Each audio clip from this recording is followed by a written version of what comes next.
तो मुझे एक दशक से ज़्यादा भारतीय जनता पार्टी कवर करने का अनुभव है।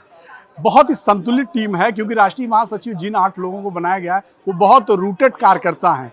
पहली बार मैं देख रहा हूं कि भारतीय जनता पार्टी ने उन लोगों पर भरोसा किया है जो भारतीय जनता पार्टी की जड़ में है। कुछ लोग बाहर से ज़रूर नए लोग आए हैं लेकिन उनको जिम्मेदारी दी गई, टीम में रखा गया, लेकिन एक्चुअल जो जिम्मेदारी दी गई है वो उन लोगों को दिया गया जिन पर सालों से पार्टी भरोसा करती आई है।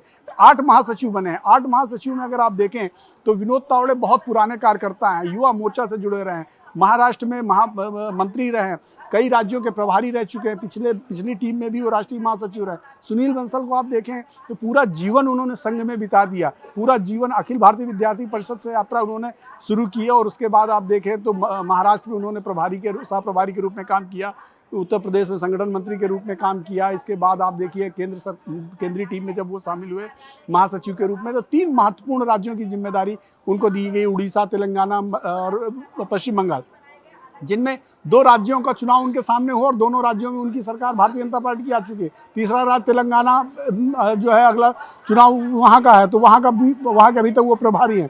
आप देखिए स्मृति ईरानी लंबे समय से भारतीय जनता पार्टी में लंबे समय से काम कर रही हैं। जब उन्होंने टीवी की दुनिया छोड़ी थी तो उसके बाद से कंटिन्यू पार्टी के लिए काम करती रही, महिला मोर्चा की अध्यक्ष रही, राष्ट्रीय उपाध्यक्ष रही, केंद्र सरकार में 2 बार मंत्री रहे। राहुल गांधी के सामने उन्होंने चुनाव लड़ा और अमेठी से राहुल गांधी को चुनाव हराया और उसके बाद वो पार्टी में रही। इस बार चुनाव वो हार गई, कुछ दिन वो खाली भी बैठी।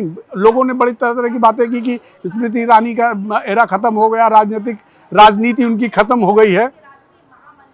बिल्कुल, जो लोग महत्वपूर्ण पदों पर हैं बिल्कुल तजुर्बेदार लोग हैं और पार्टी के रूटेड कार्यकर्ता हैं। मैं कह रहा हूं सालों से काम कर रहे हैं। राष्ट्रीय महामंत्री की 8 लोगों की सूची अगर आप देखें तो वो लोग हैं बहुत हार्डकोर वर्कर हैं पार्टी के, जो सालों से पार्टी में काम कर रहे हैं। चाहे जैसी भी परिस्थिति रही हो पार्टी का साथ उन्होंने नहीं छोड़ा। ऐसे लोगों को राष्ट्रीय महामंत्री बनाया गया है। उपाध्यक्ष में भी अगर आप देखें तो सबसे सीनियर लीडर से शुरुआत हुई है। वसुंधरा राजे सिंधिया 2 बार मुख्यमंत्री रही राजस्थान जैसे राज्य की, 2 बार राष्ट्रीय महामंत्री रही, राष्ट्रीय उपाध्यक्ष रही। पिछली टीम में भी राष्ट्रीय उपाध्यक्ष में रही।